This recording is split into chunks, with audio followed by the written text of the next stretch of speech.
বন্ধুরা, আজকে আমরা একটা আমের সহজ পদ্ধতি বলে আম মাখানো দেখাবো। তার জন্য আমি নিয়ে নিয়েছি বাটি করে আম, আর একটাই আম নিয়েছি এই বড় দেখে। এবার আমটাকে আমি কেটে নেবো। ঠিক আছে,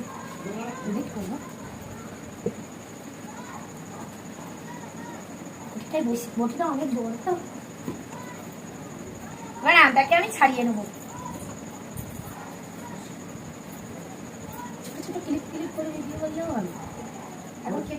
বন্ধুরা, আমি বটির সাহায্যে আমটা কেটে নিচ্ছি। দেখো কত বড় আম।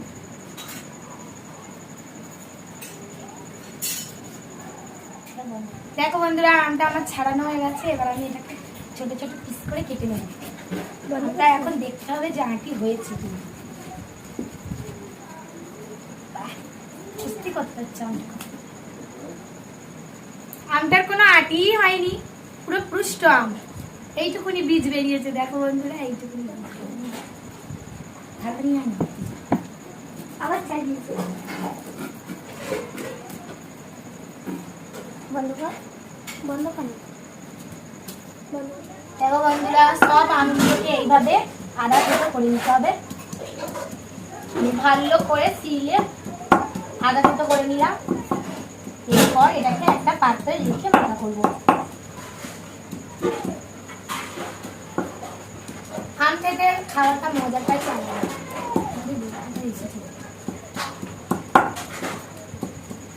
আমটা খেতে করা হয়ে গেছে আমার। এবার আমি এই থালায় তুলে নেব।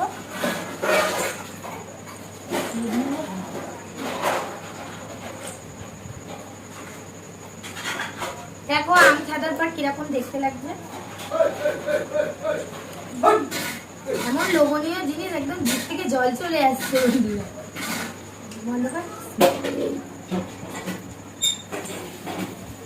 এইবারে কাঁচা লঙ্কাটা নুনের সাথে ভালো করে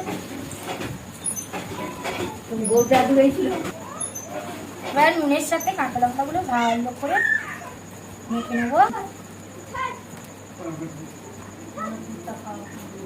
এরপর এই তেঁতুলটাকেও এই নুনের মধ্যে ফেঁসতে নেবো।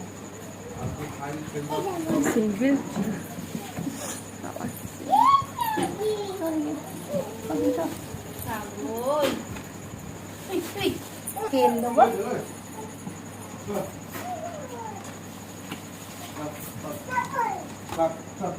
দেখো বন্ধুরা, তেঁতুলটা আমরা এইভাবেই সাইডে মাখিয়ে নিচ্ছি। এবার সব করে একসাথে মিশিয়ে দেবো।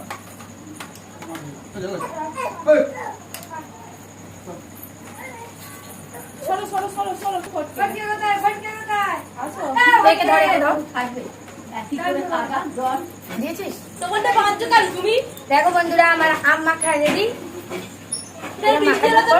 কিরম দেখতে লাগছে। আর এইভাবে আম মাখা করে খেলে অবশ্যই ভালো লাগবে। আর আমি একটু চেখে দেখছি, হেভি হয়েছে। বিশ্বাস করো বন্ধুরা, এইভাবে খেলে অসাধারণ লাগবে। আমার ভিডিওটা এই পর্যন্ত ভালো লাগে অবশ্যই লাইক কমেন্ট শেয়ার করবে। টাটা বন্ধুরা।